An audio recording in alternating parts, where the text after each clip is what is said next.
संपूर्ण विश्व के कल्याण हेतु बाबा देवाधिदेव महादेव की कृपा से, करुणा से, उनकी उदारता से ये पवित्र पावन जो महापुराण की कथा जयपुर राजस्थान के इस पवित्र भाग्य भगवान शिव की ही कृपा से, उनकी करुणा से, उनकी उदारता से आप और हमको प्राप्त हुआ है।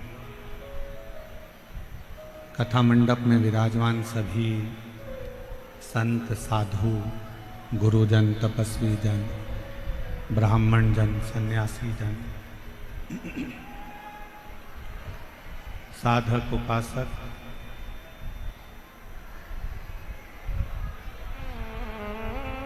कार्यक्रम के आयोजक में कार्यक्रम संयोजक राजन शर्मा, मारुति कॉस्टिंग, सहयोगी में अंबर विलास, आलोक जी अग्रवाल, भैरू ग्रुप, श्री अनिल जी संत, मुख्य यजमान श्री बजरंग लाल अग्रवाल, श्री सुधीर जी अग्रवाल, आयोजक विद्याधर नगर स्टेडियम आयोजन समिति जयपुर राजस्थान। एक बार सभी यजमानों के लिए जोरदार ताली बजाकर उनका स्वागत अभिनंदन। और तेरी कृपा बिना न हिले एक ही अणु, लेते हैं श्वास तेरी कृपा से तनो तनो। बखान क्या करूं मैं राखों के ढेर का, चपटी बहुत में है खजाना कुबेर का। गंगधार मुक्तिदार ओमकार तू, भोले ओमकार तू, आयो शरण तिहारी शंभो तार तार तू। बखान क्या करूं मैं राखों के ढेर का, चपटी बहुत मेरे खजाना कुबेर का। हे गंगधार मुक्तिदार ओमकार तू, भोले ओमकार तू, आयो शरण तिहारी शंभो तार तार तू। शिव की कृपा, बाबा की उदारता आज बैसाख शुक्ल पक्ष पंचमी मेरे बाबा के विवाह का दिवस। आप सभी को मेरे बाबा के मंगल विवाह की बहुत बहुत बधाई।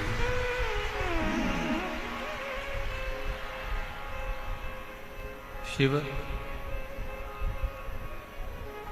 ओगड़दानी, त्रिकालदर्शी, कैलाशी, विनाशी भगवान शंकर जिनका केवल उच्चारण मात्र, शिव नाम मात्र ही, उच्चारण मात्र ही हमारे जीवन को सार्थकता दे देता है।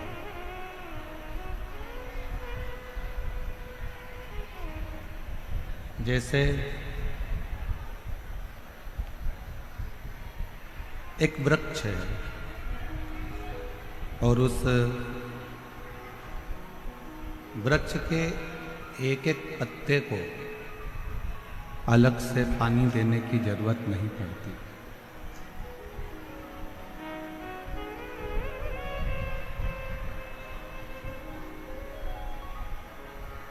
वृक्ष की अलग अलग लताओं को पानी देने की जरूरत नहीं पड़ती।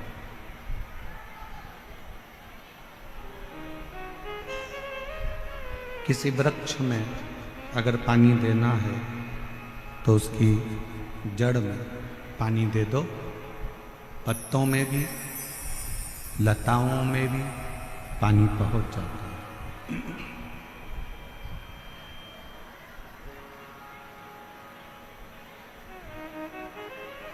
एक एक पत्ते को अगर पकड़कर पानी दोगे तो वो श्रेष्ठ नहीं। एक एक लता को अगर पकड़कर पानी दोगे तो वो श्रेष्ठ नहीं। पर यदि वो लता में भी जा रहा है और पत्तों में भी जा रहा है। शिव महापुराण की कथा कहती है कि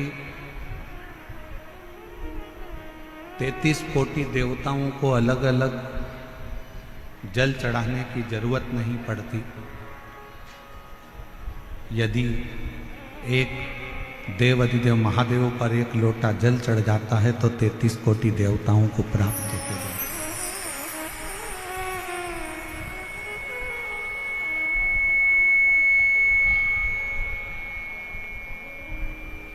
बाहर का रिटर्न आ रहा, जड़ में पानी दिया और पूरे वृक्ष को ताजगी मिल गई। पूरे वृक्ष को ताजगी प्राप्त हो गई।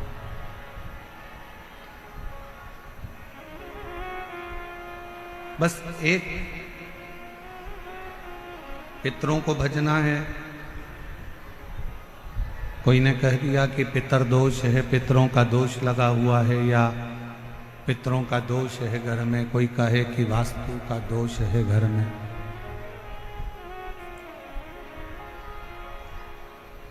कोई कहे कि घर में काल सर्प दोष है।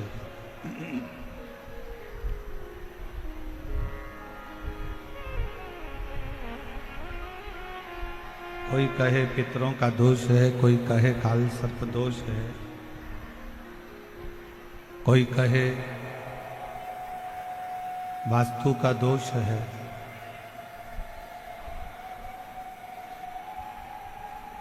ये सारे दोष अगर घर में लगे हुए हैं और यदि आप भगवान शंकर को एक लोटा जल समर्पित कर रहे हैं तो दुनिया का कोई दोष आपको कभी भी नहीं लग सकता। वो सारे दोष अपने आप समाप्त हो जाते हैं शिव को एक लोटा जल चढ़ाने। शंकर भगवान को एक लोटा जल समर्पित करना और वो जल एक विश्वास का होना चाहिए।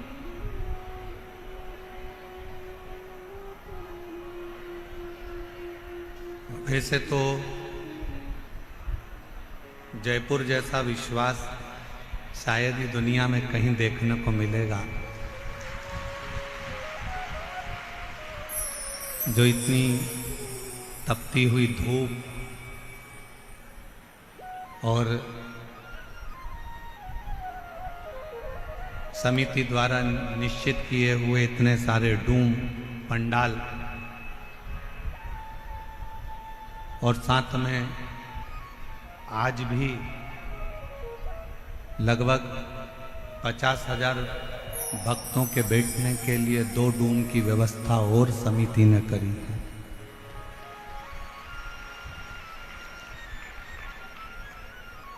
और उसके बाद भी रोडों के किनारे पर शायद जयपुर के इतिहास का क्या, राजस्थान के इतिहास का पहला क्रम होगा कि रोडों के किनारे जितने पेड़ मिलेंगे और जितनी छाया मिलेगी, प्रत्येक छाया में शिव भक्त बैठकर कथा सुन रहे हैं।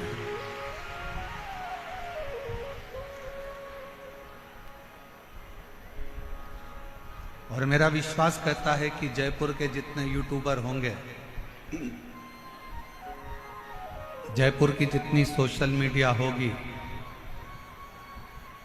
जितने पत्रकार बंधु इस जयपुर के होंगे, जिनकी कलम केवल कलम नहीं रहती, जिनकी कलम कमाल करती है, व्यवस्था का ध्यान नहीं है, केवल बाबा का नाम लेकर बोल बम का नारा है, बाबा ए सहारा, श्री शिवाय नमस्ते, बोलते बोलते बोलते बोलते लोग शंकर की कथा में आ रहे हैं, शिव कथा में पहुंच रहे हैं।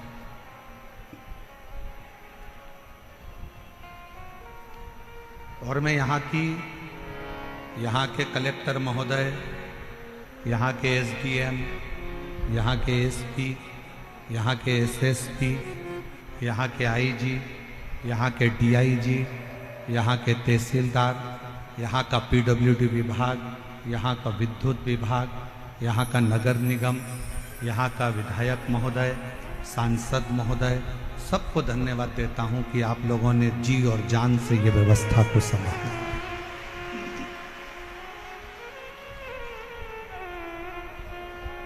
एक शिव को समर्पित होने का एक लक्ष्य है शिव महापुराण की कथा।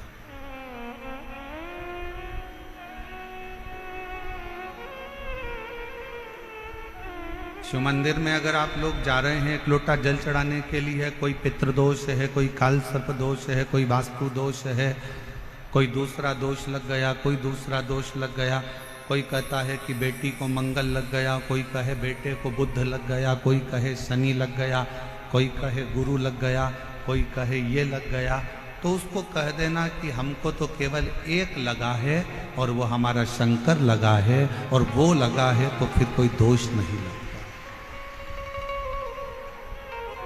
जब एक बार जिसको शिव लग जाए, एक बार जिसको शंकर लग गए, एक बार जिसको शिव लग गए, तो फिर दूसरा कुछ नहीं लगता।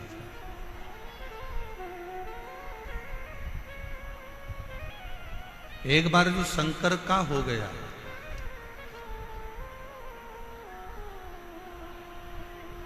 वो कहते हैं ना,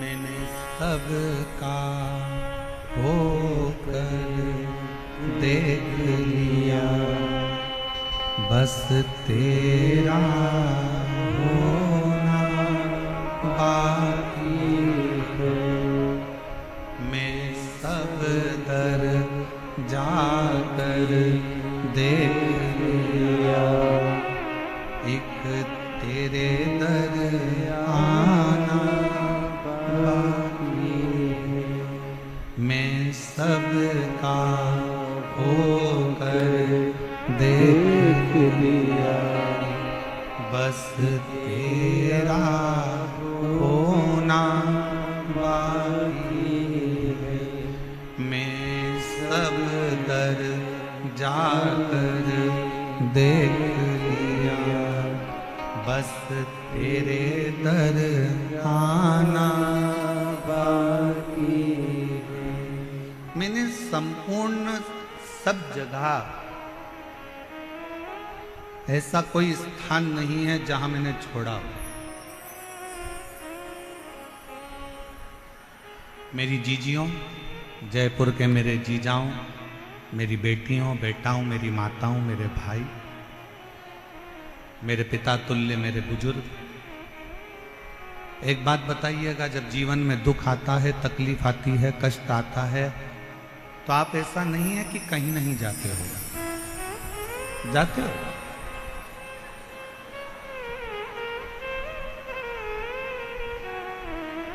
जब दुख तकलीफ आता है, कष्ट आता है, तो हमें 50 जगह जाना पड़ता है। हमारे जीवन में ये तकलीफ आ गई, हमारे जीवन में ये कष्ट आ गया, हमारे जीवन में ये तकलीफ आ गई, देवी से भी पूछा, देवता से भी पूछा, हाथ भी दिखाया, जन्म पत्रिका भी लेकर गए, वो भी ले जाकर दिखाई, देखो जरा मेरा ग्रह क्यों खराब, किस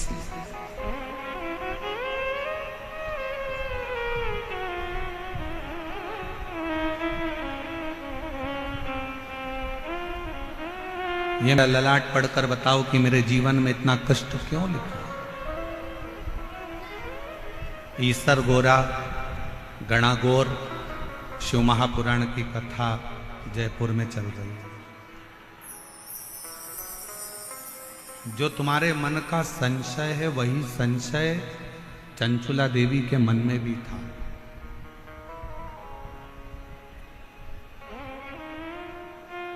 एक महाराज जी प्रवचन में कह रहे थे कि शिव पुराण में जो चंचुला है वो गलत काम करती थी, उल्टे काम करती थी, गलत कृत्य में डूबी हुई थी, गलत कर्म में डूबी हुई थी। पर हमारा निवेदन है एक बार शिव महापुराण कथा के महत्तम को जरूर पढ़ना। चंचुला अपने पति को समझाती है, चंचुला अपने पति को ज्ञान देती है, चंचुला अपने पति को उपदेश देती है, चंचुला अपने पति को सत्संग के माध्यम से समझाने का प्रयास करती है कि तुम गलत काम मत करो।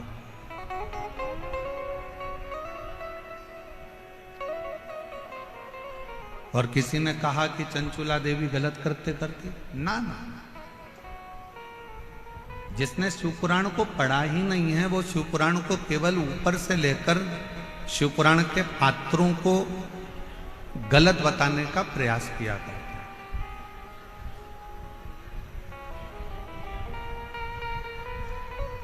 एक स्त्री गलत कब होती है, एक स्त्री गलत जगह पर कब जाती है, एक स्त्री गलत धारणा कब बनाती है, जब उसके घर के लोग उसके साथ गलत कृत्य करें, गलत बात बोलें, गलत कर्म करें या गलत विचारों से उसको समझें। वरना भारत के भूमि की वो स्त्रियां हैं जो अपने पति के लिए अग्निकुंड में कूदकर इसी राजस्थान की धरा पर जोहर कर लेती हैं। इस भारत की भूमि की वो स्त्री, वो नारियां हैं।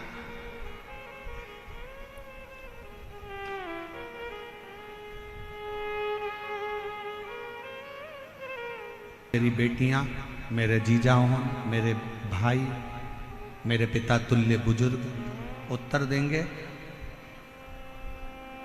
एक ही दिन, एक ही तिथि, एक ही वार, एक ही समय, एक ही घड़ी, एक ही पल, क्या उस दिन, उस घड़ी, उस पल में, उस समय में क्या केवल एक ही बच्चा पैदा होता है? जम के बोलो जरा। बुधवार के दिन मान लो 17 तारीख को बुधवार है, और अपन मानो कि 17 को बुधवार है और 17 को ये तिथि है, 17 को ये नक्षत्र है, 17 को ये पल है, 17 को ये घड़ी है। क्या उस दिन केवल एक ही बच्चे का जन्म होगा? भारत में और कोई, विश्व में, पूरी पृथ्वी पर कोई बच्चा उस दिन जन्म नहीं लेगा।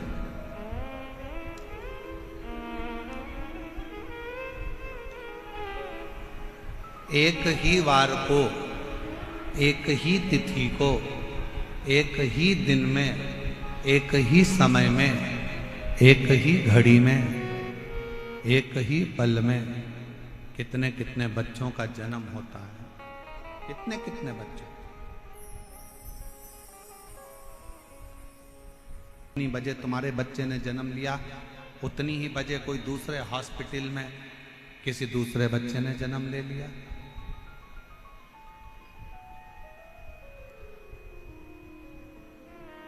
मंगलवार को हो सकता है कि तुम्हारे बच्चे ने जन्म लिया और मंगलवार को ही कोई दूसरे बच्चे ने जन्म ले लिया, उसी तिथि में, उसी पल में, उसी घड़ी में, उसी क्षण में। कोई जरूरी नहीं।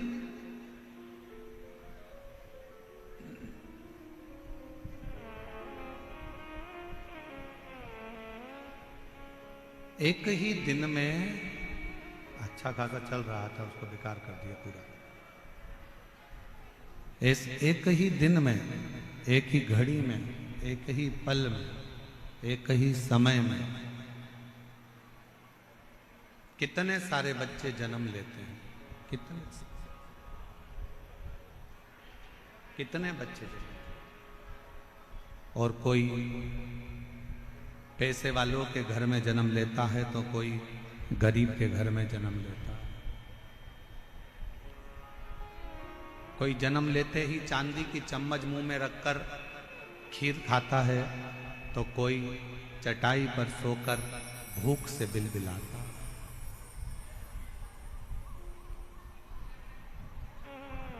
कितने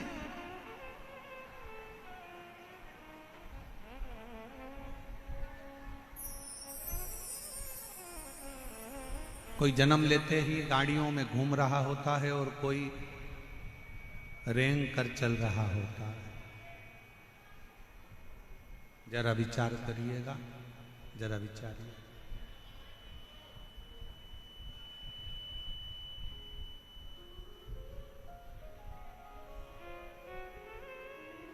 अब बोलो, आपने पत्रिका दिखाई, आपने पत्रिका दिखाई, आपने हाथ दिखाया और अपना अपना भाग्य बताया।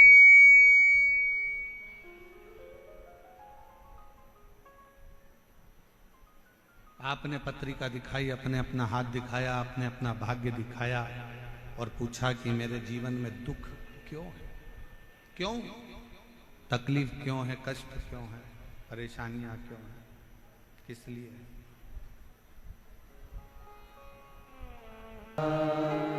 भगवान की आंखों से तू बच नहीं पाएगा, तू बच नहीं पाएगा। अरे ओ अज्ञानी मत करना दानी, अरे ओ अज्ञानी मत करना दानी। तेरे कर्म का फल भी तू ही पाएगा, जैसा किया तूने तेरे आगे आएगा। मत बुरे कर्म कर बंदे वरना पछताएगा। भगवान की आंखों से तू बच नहीं पाएगा, तू बच नहीं पाएगा। अरे ओ अज्ञानी मत करना दानी। एक ही समय में, एक ही घड़ी में, एक ही पल में, एक ही नक्षत्र में, एक ही दिन में ना जाने कितने कितने बच्चों का जन्म होता है, ना जाने कितने कितने बच्चे पैदा होते हैं। सबका अपना अपना भाग्य होता है, सबकी अपनी अपनी किस्मत होती है। अंदर की आवाज अंदर नहीं आ रही। पूर्व में जो कर्म किया है उस कर्म को तो भोग। इसलिए फिर निवेदन करूं, श्रेष्ठ कर्म करते हुए आगे बढ़िए। श्रेष्ठ कर्म बढ़ते श्रेष्ठ।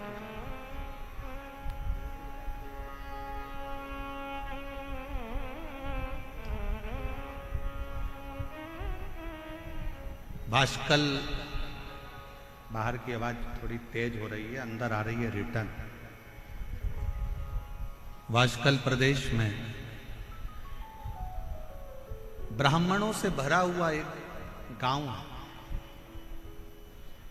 ब्राह्मणों से भरा।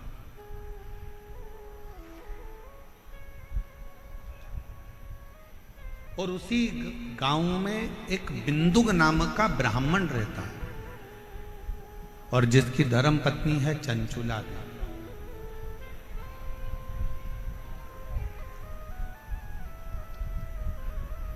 और वो चंचुला इतनी भगवतमय है कि अपने पति को बार बार मार्गदर्शन करती है कि तुम गलत जगह मत जाओ, गलत जगह पर मत पहुंचो, गलत काम मत करो, गलत व्यसन मत करो, गलत भोजन मत करो, गलत दृष्टि मत रखो, गलत विचार मत रखो, गलत सोच मत रखो। और ये विश्वास करता है कि भारत के भूमि की प्रत्येक माँ, प्रत्येक स्त्री, प्रत्येक नारी अपने पति को, अपने पिता को, अपने पुत्र को, अपने भाई को ये उपदेश देती रहती है कि गलत काम मत करो।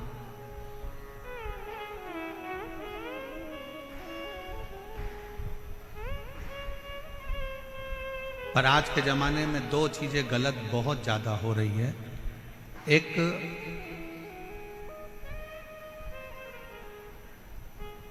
भोजन गलत होने लगा और दूसरा पहनावा गलत होने लगा।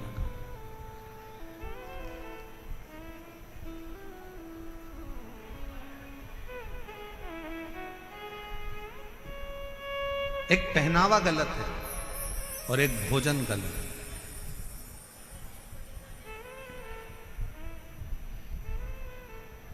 एक बात आपसे पूछें, तुलसी का पौधा, तुलसी के पौधे की मिट्टी को हटा दिया जाए और जड़ जड़ दिखने लगे तो पौधा जीवित रहेगा कि मर जाएगा?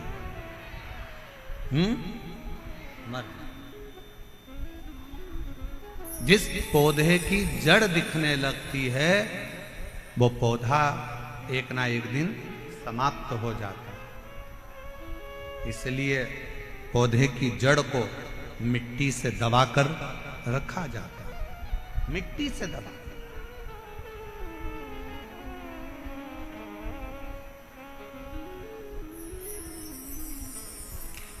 पौधे की जड़ को मिट्टी से दबाकर रखो तो वो पौधा कभी समाप्त नहीं होता। उसी तरह वस्त्र पहनते समय एक एक बेटी को, एक एक महिला को इस बात का स्मरण होना चाहिए कि अपने पेट में जो नाभि है ये जड़ है, इस नाभि को जितना वस्त्र से दबाकर रखोगे उतने सुरक्षित रहोगे, उतनी सुरक्षा आपकी रहेगी, उतनी सुरक्षा।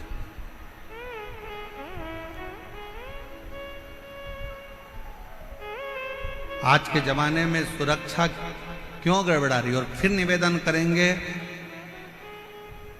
कोई प्रशासन में, कोई सरकार में इतना दम नहीं है कि वो क्राइम को रोक दे हैं। आपके घर के संस्कार उसको संभाल सकते। आज जितने क्राइम हो रहे हैं, पहले बचपन होता था, जवानी होती थी, अधेड़ी होती थी, बुढ़ापा होता था। जरा बोलिएगा मेरी जयपुर की जीजियां और मेरे जयपुर के जीजा और मेरी बेटियों और बेटाओं, मेरी माताओं, मेरे भाई, पहले 4 अवस्था होती थी, बचपन, जवानी, अधेड़ी और बुढ़ापा। 4 अवस्था होती थी। आज के जमाने में केवल 2 अवस्था रह गई। आज के जमाने में केवल 2 अवस्था रह गई है। एक रह गया बचपन, जो दूसरे नंबर पर रह गया बुढ़ापा। जवानी और अधेड़ी ये दोनों तो बचपन में मोबाइल चला चलाकर आज का व्यक्ति जो जवानी में कार्य करता था वो मोबाइल चला चलाकर बचपन में कर रहा है। तो ना जवानी बची ना अधेड़ी।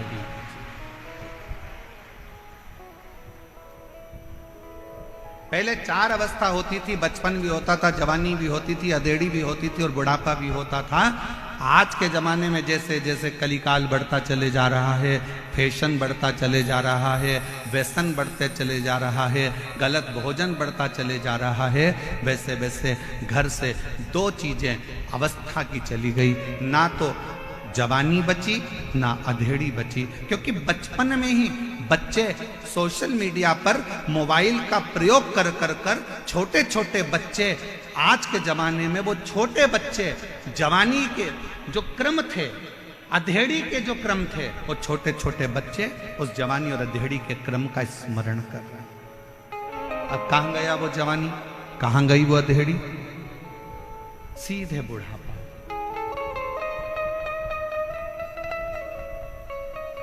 इसलिए निवेदन है, अपने घर के बच्चों को श्रेष्ठ संस्कार देने का प्रयास करो।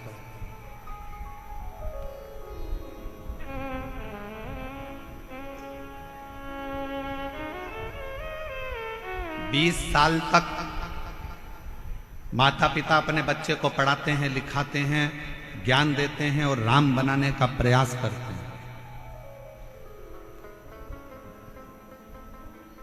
माँ अपने बच्चे को बड़ा करती है, कोचिंग करने के लिए कहीं जयपुर भेज देती है, कहीं मैसूर भेज। 20 वर्ष तक माता पिता अपने बच्चे को राम बनाने का प्रयास करते हैं और 20 वर्ष माँ बाप अपना त्याग कर कर, पैसा लगाकर, जान झोंक कर बच्चे को राम बनाने का प्रयास करते हैं और 20 दिन की कुसंगति बच्चों को मिलती है और बच्चे राम बनने की जगह 20 दिन की कुसंगति से रावण बन जाते हैं।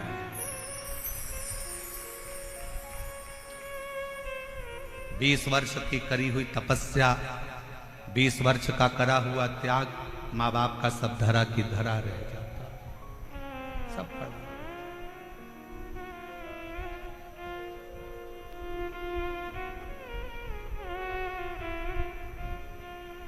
सब पड़ा है। माता पिता सोच रहे हैं मेरा बेटा राम बनेगा, मेरा बेटा राम बनेगा, और गलत संगति से बेटा रावण बन गया। बिंदु उस ब्राह्मण घर में जन्म लिया जिस ब्राह्मण के घर में कर्मकांड होना था, पूजन होना था, पाठ होना था, अनुष्ठान होना था, भजन होना था, कीर्तन होना था। परशु महापुराण की कथा कहती है, कल ग्राम में समुद्र के तट पर एक गांव बसा हुआ है वाशकल, जिस गांव में ब्राह्मण ही ब्राह्मण रहते हैं, पर सब अपने अपने कर्म से वंचित हैं। उसी में एक बिंदुक नाम का ब्राह्मण है। उस बिंदुक नाम के ब्राह्मण की धर्म पर 2 भक्त ऐसे हुए हैं जिनका चरित्र शास्त्र वर्णन करता है। पहले नंबर पर नरसिंह मेहता, भारत की भूमि के वो संत हुए जो जीते जी शरीर को लेकर गौलोक धाम में जाकर भगवान कृष्ण और राधा जी का दर्शन कर लेते, और वो दर्शन कोई दूसरा नहीं कराता, वो दर्शन कोई दूसरा नहीं करा रहा, वो दर्शन करा रहे हैं स्वयं देव अधिदेव महादेव, स्वयं शंकर, स्वयं शिव। और दूसरे नंबर पर है चंचुला देवी, भारत की भूमि की वो स्त्री जिसका पति मर चुका था और प्रेत योनि में पड़ चुका था, मर गया, अंतिम संस्कार हो गया, प्रेत योनि में पड़ गया। प्रेत योनि में पड़ने के बाद लोग उसके लिए तर्पण करते, पिंडदान करते, तिलांजलि देते, पर भारत की भूमि की दूसरे नंबर पर है चंचुला देवी, जिसका पति मर गया था, बेधव्य हो गई थी। उसके बाद भी जैसे शंकर भगवान ने नरसिंह जी को जीते जी गौलोक धाम का दर्शन कराया, उसी तरह चंचुला देवी भारत की भूमि की वो स्त्री रही जिसका पति मर गया, उसके बाद भी शंकर की कृपा से वो अखंड सौभाग्यवती हो गई। ये शिव की कृपा, ये शंकर की कृपा। और हम तो बाबा के भरोसे चलते हैं, हम तो बाबा के भरोसे चलते हैं, ये दुनिया वाले जलते हैं, ये दुनिया वाले जलते हैं, हम तो बाबा के भरोसे चलते हैं, हम तो बाबा के भरोसे चलते हैं। जो भगवान के भरोसे चलता है तो भगवान उसको साथ देता है। एक पत्र बड़ा विचित्र आया है, मैं उनको धन्यवाद देती हूं जिन्होंने हमें जयपुर में कथा सुनने का मौका दिया। दूसरा, जयपुर राजस्थान से, मैं राजस्थान जयपुर की ही रहने वाली पूजा कुमारी हूं। मैं बिहार मुंगेर जिले की रहने वाली हूं, परंतु मैं स्थायी रूप से जयपुर में रहती हूं। सालों हो गए यहां रहते रहते। पत्र लिख रही हूं गुरुदेव। टीवी पर जब कथा सुनती थी तो देखती थी कि पत्र पढ़ते हैं आप और सबका काम होता है। बाबा से प्रार्थना करती थी कि बाबा, बड़ी गजब की कथा शिव पुराण होती है जिसमें दुनिया के लोग अपना पत्र लिखकर भेजते हैं और वो सियोर वाला बाबा पत्र पढ़ता है। गुरुदेव, हम 3 बहनें हैं। हम तीनों बहनों की शादी हो गई है। हम तीनों बहनों के घर बच्चे हो गए हैं। हम तीनों बहनें बड़े आराम से रहती हैं। गुरुजी, हम 3 बहनों का एक भाई है जिसकी उम्र 25 साल थी। भोलेनाथ जी की कृपा से उसकी सरकारी नौकरी जूनियर इंजीनियर के पद पर लगी थी। 6 महीने नौकरी के हुए। हम तीनों बहनों की शादी हो गई, हमारे घर बच्चे हो गए। लेकिन किस्मत को कुछ और ही मंजूर था। हमारा भाई 2020 नवंबर को बाथरूम में फिसल गया और बाथरूम में फिसला, उसके सिर में गहरी चोट आई। हमें सब मिली।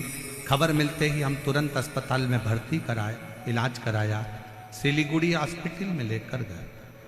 कुछ दिन तो वो ठीक रहा, फिर उसकी तबीयत बिगड़ गई और अस्पताल में ही उसने दम तोड़ दिया। हम 3 बहनों का एक भाई। हम बहन तो अपने अपने ससुराल में रहती हैं, पर माँ बाप तो अकेले रहते थे, जिनका 25 साल का लड़का सरकारी नौकरी करता हुआ अपना दम तोड़ देता। अस्पताल में ही उसने अपने दम तोड़ दिया, शांत हो गए, परिवार बिल्कुल बिखर गया। गुरुजी, माँ बाबूजी की उम्र 50-50 साल के थे। माँ बाबूजी की उम्र 50-50 साल की थी। मेरी माँ इतनी रोती 24 घंटे, मेरे बाबूजी रोते, एक ही लड़का मर गया।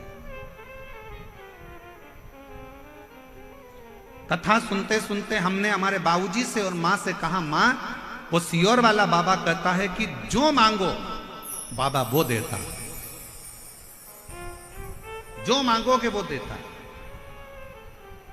माँ कहती है, क्यों सांत्वना देती है? 50 साल की मेरी उम्र है, 50 साल के तेरे बाबूजी हैं, मेरी 3 बेटियों के घर में बच्चे हैं और मेरा 25 साल का लड़का मर गया, क्या मांगू अब भगवान से? क्या? माँ, आस्था चैनल पर वो सियोर वाला महाराज कथा करता है। टीवी के सामने अगर आसन लगाकर कथा सुनी जाए, 1 लोटा जल रोज शंकर जी के मंदिर में चढ़ाया जाए, तो ऐसा कोई काम नहीं जो शंकर पूरा ना करे। माँ, तू एक बार शिव जी के मंदिर जाना तो चालू कर। माँ कहती है, मैं 50 साल की, बेटा जवान मर गया, बेटियों की 3 बेटियों की शादी हो गई, उनके बच्चे हो गए, मैं कहां जाऊं? तो माँ, शिव जी के मंदिर जा, और मौका लगे तो एक बार पंडाल में बैठकर कथा को सुन। मेरी माँ टीवी के सामने कथा सुनती और मालूम पड़ा कि आपकी कथा सीहोर में हो रही है, मेरी माँ पंडाल में बैठ के कथा सुनने के लिए कंकर शंकर की भूमि पर चली गई और बाबा से कहा, बाबा मैं 50 साल की हो गई, मेरा पति 50 का हो गया, 3 बेटियां उनके बच्चे हो गए, मेरा 25 साल का लड़का मर गया, मेरा दिल लग गई, शायद दुनिया का पहला केस होगा गुरुदेव जो 50 साल की माँ गर्भवती हो गई।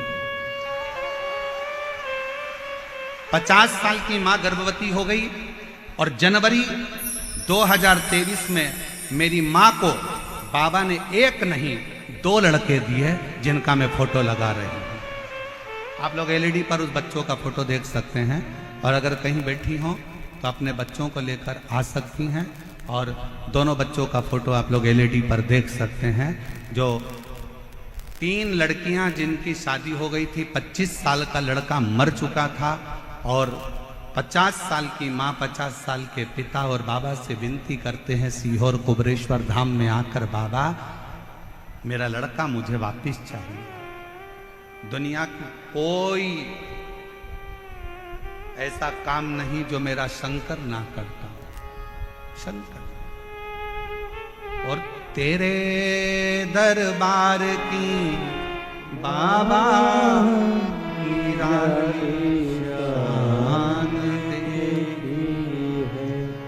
फिर निवेदन करूं मेरी जीजियों, दुनिया की दृष्टि में जयपुर में केवल शिव पुराण की कथा हो रही है।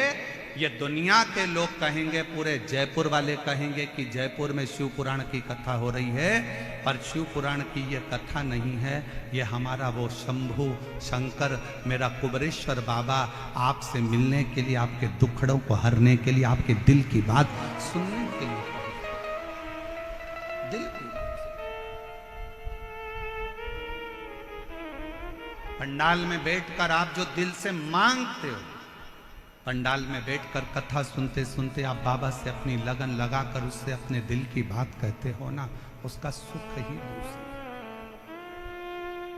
और जितने कार्यकर्ता इस कार्यक्रम को संभाल रहे हैं, जितने कार्यकर्ता लगनता से काम करते हुए लोगों को भोजन करा रहे हैं, कोई पानी पिला रहा है, कोई लस्सी बांट रहा है, सब व्यापारियों ने अपने अपनी दुकान उनको सबको कह दिया कि जितने शिव भक्त आए सबको कुछ ना कुछ मुंह झूठा कराओ। ऐसे जितने कार्यकर्ता इस सेवा में लगे, जितने कांस्टेबल, जितना पुलिस बल, जितना चिकित्सा विभाग, जितना पीडब्ल्यूडी विभाग, जितना विद्युत विभाग, जितने सरकारी कर्मचारी भी इस अगर सेवा में लगे हैं, अभी तक तुमने दुनिया की सेवा करी होगी, पर शिव महापुराण की कथा में पहला मौका मिला है, उसका फल आपको 3 महीने में बाबा क्या देगा वो वही जान सकता, वो उसके हाथ, वो उसके हाथ, ये हमारे हाथ में कुछ नहीं। तेरे दरबार की बाबा निराली शान देखी, तुझे देखे नहीं देखा, पर झोली भरी मुख दुनिया मोड़े, बाबा तू मुखड़ा मेरी लगी परी तीनों, बाबा तू 1 साल का लड़का जो घर में बाथरूम में गिर गया, मर गया, और वो 25 साल का लड़का चले गए और माँ बाप की उम्र 50-50 साल हो गई, और उसके बाद मेरा कुबेर भंडारी उसकी गोदी में 2 बेटे दे देता है। ये दुनिया में कहीं हो सकता? कई मेरी जीजियां आती हैं, कहती हैं हमारे 8 साल हो गए शादी के, कोई कहता मेरे 5 साल हो गए, कोई कहता मेरे 3 साल हो गए, कोई कहता मेरे को 11 साल हो गए, कोई कहता मेरे को 10 साल हो गए, मुझे संतान नहीं है, हार गए, हिम्मत हार गए। हम कहते हिम्मत मत हारो, एक बार शिव महापुराण के पंडाल में जाओ, बैठो, कथा पूरी हो, वहां की आरती के बाद में, जैसे ही आरती में कर्पूर गौरम हो, आरती पूर्ण होने के बाद में वहां की मिट्टी को अपने गर्भ से लगाओ, अपने हृदय से लगाओ, उसको प्रणाम करो। हम जानते हैं विद्याधर नगर का ये स्टेडियम आज खाली रत्ती भर नहीं है।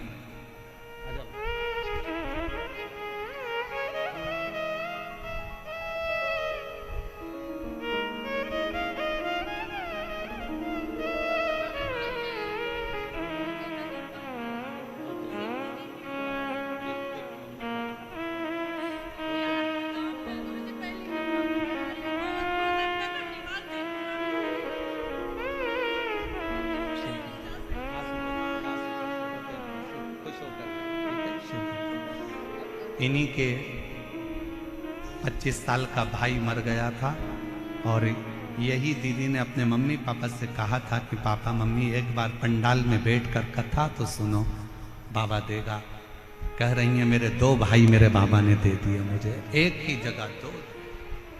शिव तत्व शंकर। आप कितने विश्वास से यहां पहुंच रहे हो, आप कितने विश्वास से कथा सुन रहे हो, यह आपके ऊपर निर्भर करता है।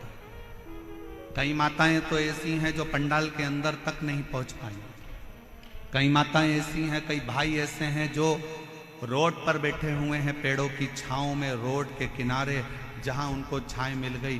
कई ऐसे हैं जो अपना छाता लेकर, पानी की बोतल लेकर बैठे। विश्वास।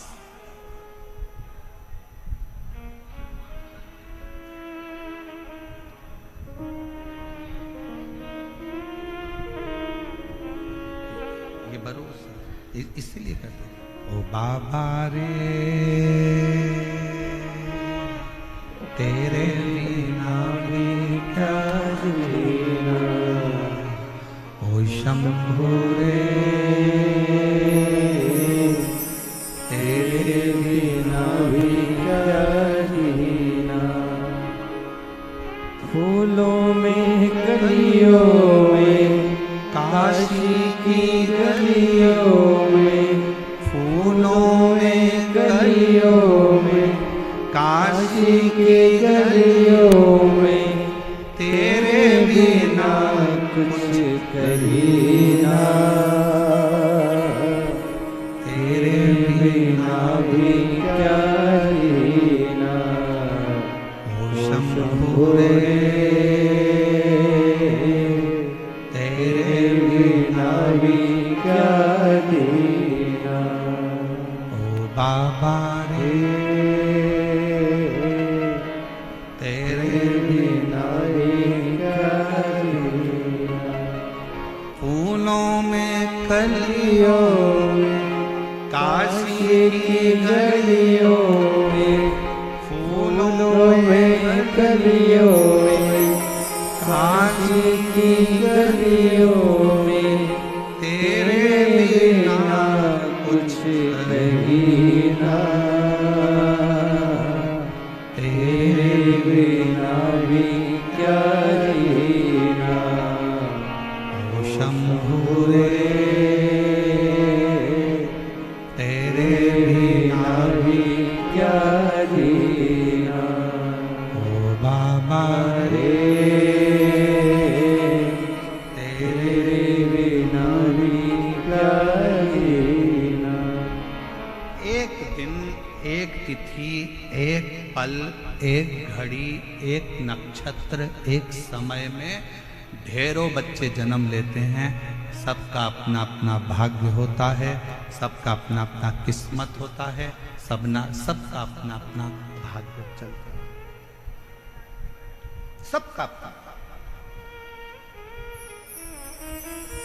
जिस समय में आपके बच्चे ने जन्म लिया, उसी समय में ना जाने कितने बच्चों ने जन्म लिया। बस अपना कर्म आपको श्रेष्ठ बनाए, आपकी मेहनत आपको श्रेष्ठ बनाए, अपना कर्म।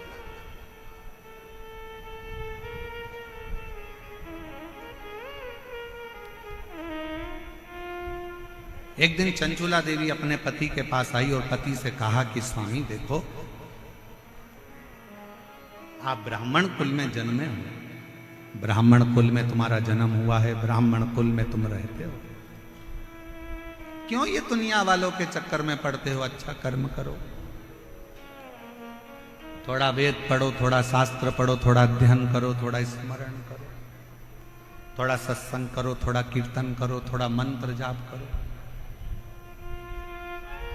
पति बिंदुक मानने को तैयार नहीं था। चंचुला देवी बड़ी सुंदर थी, बड़ी सुंदर, उसके चेहरे पर चंद्र सी चमक, बहुत सुंदर। चंचुला देवी सुंदर तो बहुत थी, फिर भी पति बिंदुक अपनी पत्नी पर जितना आसक्त नहीं हुआ उतना पति एक वेश्या पर आसक्त हो।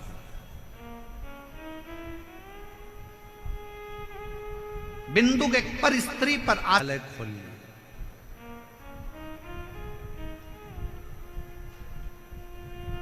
संत दिन भर भगवान के भजन में लगे रहते थे, भक्ति में लगे रहते थे। संत को मालूम पड़ा कि आश्रम के सामने एक वेश्या ने अपना वेश्यालय खोला है। संत ने खबर करवाई वेश्या को कि तुम्हारा वेश्यालय बंद करो, यहां से जाओ, इसको छोड़ो। वेश्या सुनती नहीं, अपने काम में लगी रही।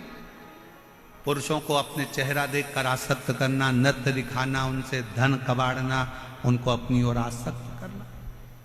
समझाया पर मानती नहीं। राम जपते, नाम जपते और जपते जपते देखते कि एक गया तो एक पत्थर उठाकर अपने पास में रख लेते, दो गया एक पत्थर फिर रख लिया, फिर रख लिया।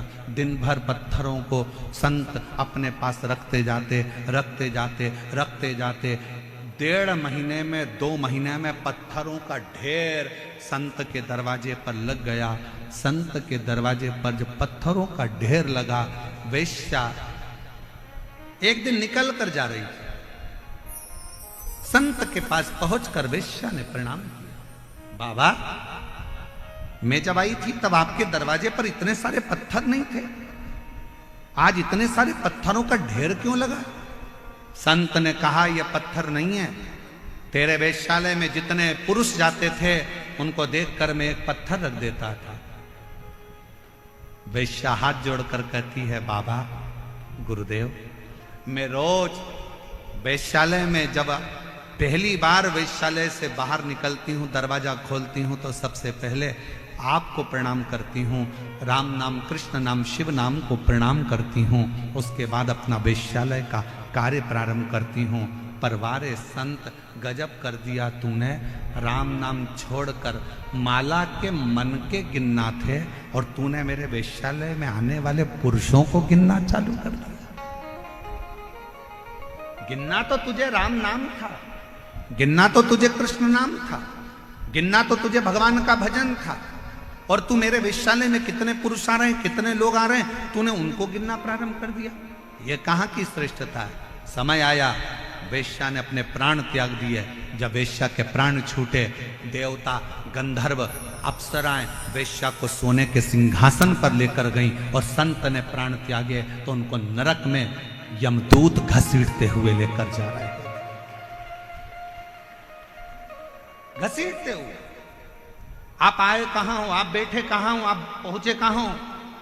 कई लोग शंकर जी के मंदिर में जाते हैं, शंकर जी के मंदिर में लोटा भरकर जल चढ़ाने जाते हैं, पर शंकर जी के मंदिर में जाके भी खोट देखते हैं। इतनी भीड़ हो रही है, लोग एक दूसरे पे पानी डाल रहे हैं, लोग अपने सिर पे पानी डाल रहे हैं, लोग इस पे पानी डाल रहे हैं। लोगों को तो अकल नहीं है। पेड़ पौधे की पत्ती तोड़कर चढ़ा दी, किसी ने धतूरा चढ़ा दिया, किसी ने ये चढ़ा दिया। तो क्या करने आया है? शंकर जी के मंदिर में एक लोटा जल चढ़ाने आया है। तो क्या करने आया है? शंकर जी को अपने दिल की बात कहने के लिए आया है। जब दिल की बात कहने आया है, मंदिर में जल चढ़ाने के लिए आया है, तो तू दोष क्यों देख रहा है कि किसने पानी किस पे चढ़ा दिया, किसी ने यहां ढोल दिया, किसी ने वहां ढोल दिया। मंदिर इतना गंदा हो रहा था, मंदिर में जाले लटक रहे थे, तो मंदिर ऐसा था तो वहां वैसा था। पंडित जी ने 2 लड्डू ज्यादा ले लिए तो पंडित जी तो दक्षिणा देख रहे थे, पंडित जी ने ये सामान उठा लिया, पंडित जी ने वो सामान उठा लिया। तू गया कहां था? मंदिर में। तू गया किसके लिए था? शंकर जी के लिए। जब शंकर जी के लिए गया था तो घर से जब लोटा भरकर जल लेकर गया था, तुझे किसी से मतलब नहीं होना था। आग लगे बस्ती में, अपन रहो मस्ती में, और एक लोटा जल शंकर को चढ़ाकर। पर हम विचारों से बदल गए, हम अपनी सोच से बदल गए।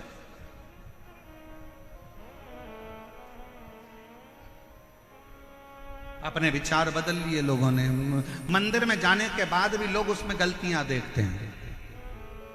शिव महापुराण की कथा में जितनी मेरी जीजी आई हैं, शिव महापुराण की कथा में जितने मेरे जीजा आए हैं, हम कहते हैं कि अपने जीवन में अगर करना तो कुछ अच्छा करना। अपना अपना मोबाइल निकाल कर भी इस कथा में से जाओ तो एक फोटो, एक वीडियो अपने अपने फेसबुक, इंस्टाग्राम और अपने व्हाट्सएप पर अपने सहेली, अपने दोस्तों को भी भेजना कि ये मेरा जयपुर है जहां पर विशाल शिव महापुराण कथा हो रही है।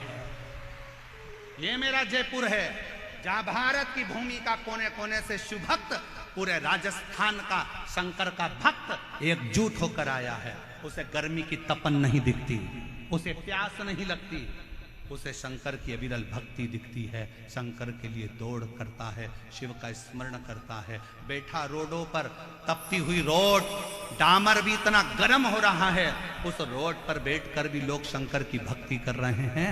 हम अच्छा देखने का प्रारंभ करें तो हमें जगत अच्छा नजर आना चालू हो जाएगा। जगत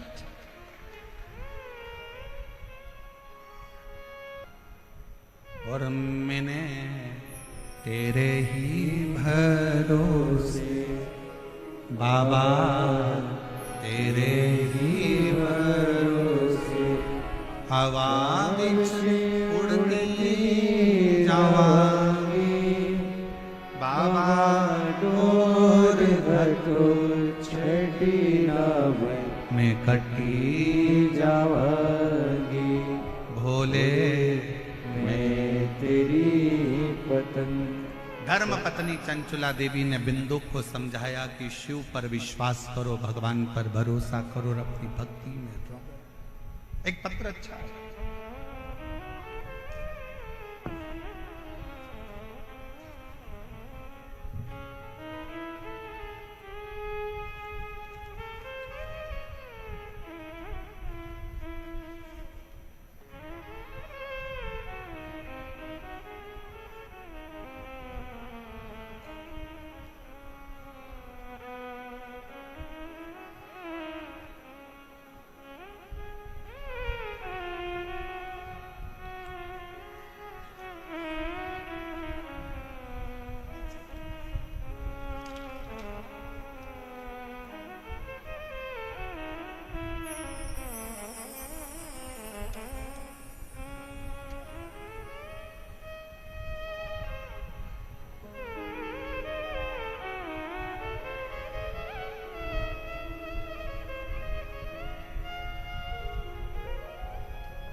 बच्चे का पहला फोटो,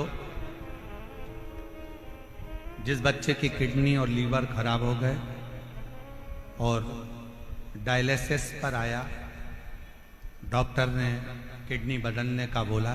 पहला फोटो एलईडी पर आप लोग देखिए। शरीर पर सूजन, पूरा चेहरा, पूरा शरीर फूला हुआ। अब पत्र पर ध्यान देंगे।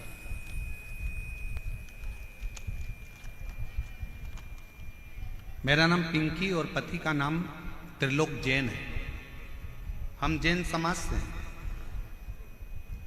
गुरुदेव प्रतापनगर जयपुर में रहते हैं। अगर आए हों और अपने बच्चे को लाए हों तो व्यासपीठ के पास में आ सकते हैं। मेरा नाम पिंकी और पति का नाम त्रिलोक जैन है। हम जैन समाज से हैं। हम प्रतापनगर जयपुर में रहते हैं।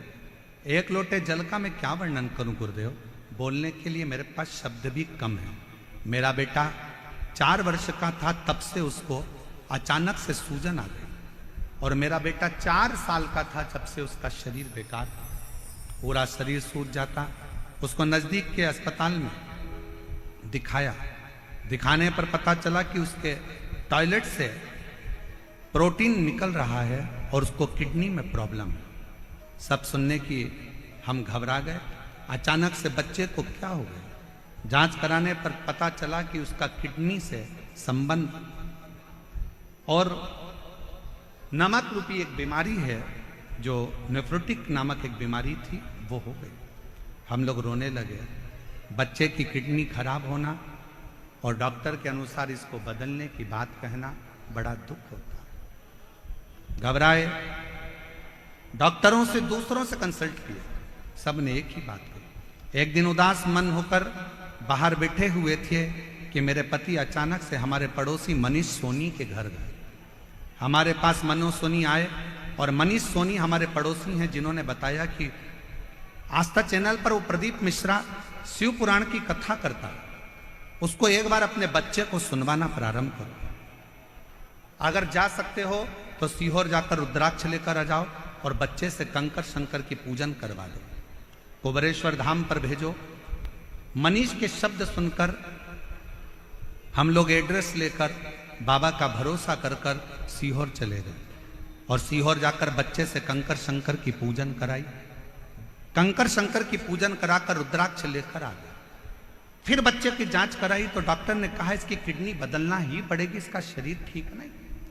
जानकर बीमारी का पूरा महाशिवरात्रि की 25 फरवरी 2025 को हमने रात्रि के 9:15 वाला जो आपका उपाय है, जो आप कहते हो कि उसको करने के बाद ऐसा कोई रोग नहीं जो समाप्त नहीं होता, हमने डॉक्टर ने तो कह दिया था कि इस बच्चे की किडनी का बदलना है, पर हमने 27 फरवरी को डॉक्टर ने तारीख दी है और 25 फरवरी को हमने 9:15 वाला उपाय करा और बाबा से प्रार्थना करी और रुद्राक्ष का जल रात्रि को 9:15 वाला ही चढ़ाकर बच्चे को पिला दिया।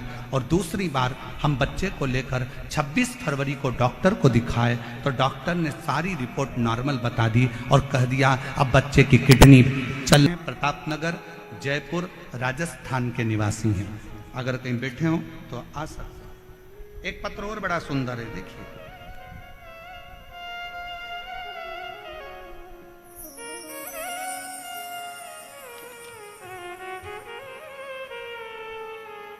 मेरा नाम रेणु वर्मा है, पति का नाम राजकुमार वर्मा है, पता D8 Vivekanand colony, Chandpol, Jaipur, Rajasthan. Mobile number मेरा ये है, कहीं बैठी हो तो आ सकती हैं। मेरा नाम रेणु वर्मा, पति का नाम राजकुमार वर्मा, पता D8 Vivekanand colony, Chandpol, Jaipur, Rajasthan. Mobile number मेरा है। मैं एक लोटे जल का वर्णन करना चाहती हूँ गुरुदेव। मेरी शादी को 10 साल हो गए थे। ऐसा कोई डॉक्टर नहीं जयपुर का, जोधपुर का, दिल्ली का जिसको हमने दिखाया नहीं। हमने IVF भी करवाया, हमने सब कुछ कर कर देख लिया, पर संतान का सुख नहीं आया। आखिरी में हताश हो गए। सबने कह दिया कि अब बच्चा नहीं हो सकता। जब IVF फेल हो गए तो अब बच्चा कैसे होगा, छोड़ दिया। तब एक पड़ोसी के कहने पर सफेद आंकड़े की जड़ रजस्वला धर्म के 7वें दिन शिव जी के ऊपर से घुमाकर पति और पत्नी दोनों नंदी के पास खड़े होकर कमर में बांध दिए। बाबा से प्रार्थना करी। वो सीहोर वाला बाबा कहता है कि अगर सच्चे मन से शिव की भक्ति करी जाए तो औलाद होती है, पर डॉक्टर ने तो हमको मना कर दिया कि मैं मां नहीं बन सकती, आप कुछ कृपा करो। तब बाबा की कृपा से सफेद आंकड़े की जड़ का प्रयोग करा। शंकर जी के मंदिर में जाकर झाड़ू पोछा कर देती, मंदिर में झाड़ू लगा देती, पोछा लगा देती, मंदिर की सेवा करती, और 3 महीना भी नहीं हुआ और मेरा गर्भ ठहर गया। गर्भ ठहरा, बाबा की कृपा से मेरे घर में शिव की कृपा से संतान की प्राप्ति 10 साल के बाद मेरे बाबा ने मुझे औलाद दे दी, जिसका मैं फोटो लगा रही। और अगर कहीं बैठी हो तो बच्चे को लेके आ सकती। बच्चे का फोटो आप लोग देख सकते हैं LED पर। 10 साल के बाद मेरे बाबा ने मेरी सुनी और झोली भरी। शिव तत्व किसको कहते हैं? एक भरोसा, एक विश्वास। दुनिया की दृष्टि में ये शिव महापुराण की कथा हो सकती है, पर जिसने दिल से झोली पसार कर, भले आप ग्राउंड के अंदर हो चाहे ग्राउंड के बाहर हो, आप चाहे किसी पेड़ के नीचे बैठे हो, चाहे आप रोड पर बैठे हो, आप दिल से अगर उसे भज रहे हो तो शिव पुराण कभी तुम्हें खाली नहीं भेजेगी, वो भंडार भर कर जरूर।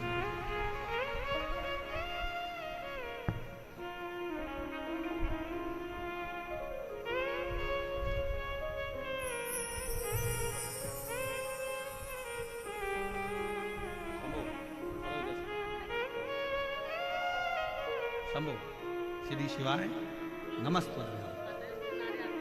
पिंकी जी जैन, जिनके बेटे की किडनी पूर्ण तरह से बेकार हो गई थी और डॉक्टर ने बदलने का कहा था, आज पूर्ण तरह से स्वस्थ होकर बच्चा यहाँ खड़ा है। एक बार जोरदार ताली बजाकर साथ लो। शंभो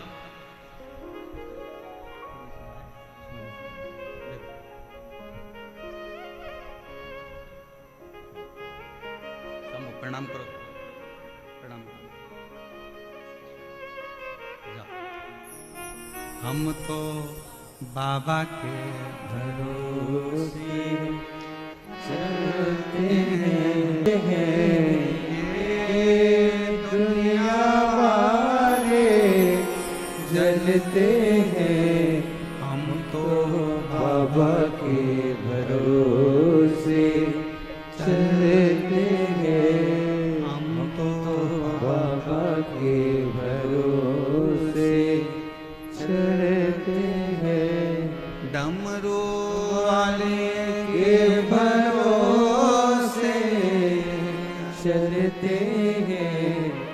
काशी वाले के भरोसे चलते हैं, सीहोर वाले के भरोसे चलते हैं, कुबेर भंडारी के भरोसे चलते हैं। शिव पर आपका भरोसा, आपका विश्वास आश्रित।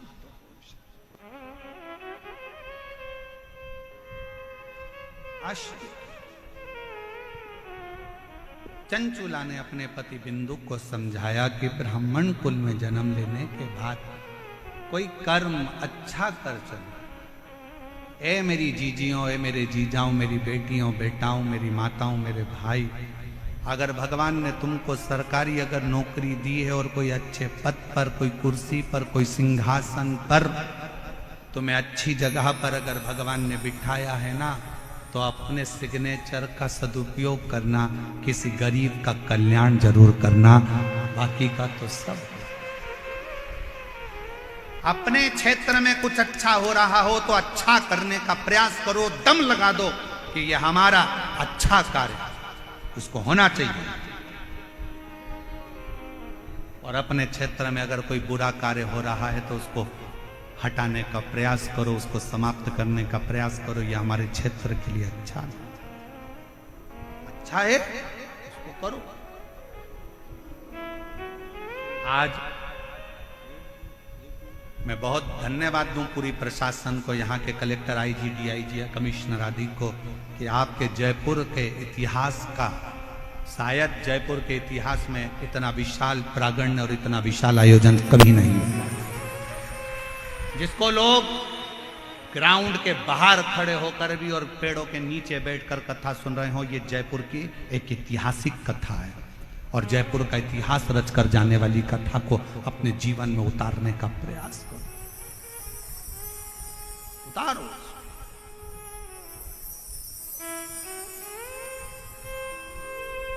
चंचुला देवी ने समझाया बिंदु को, बिंदु मानने को तैयार नहीं है। पत्नी बड़ी सुंदर है, धर्म पत्नी अच्छी है, फिर भी गलत जगह पर उसकी दृष्टि जा।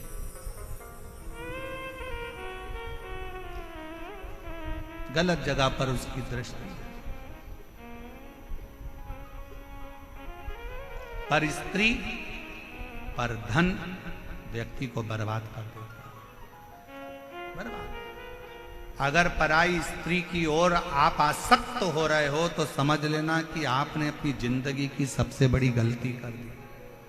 पत्नी सुंदर है, सुशील है, तुम्हारे प्रति समर्पित है,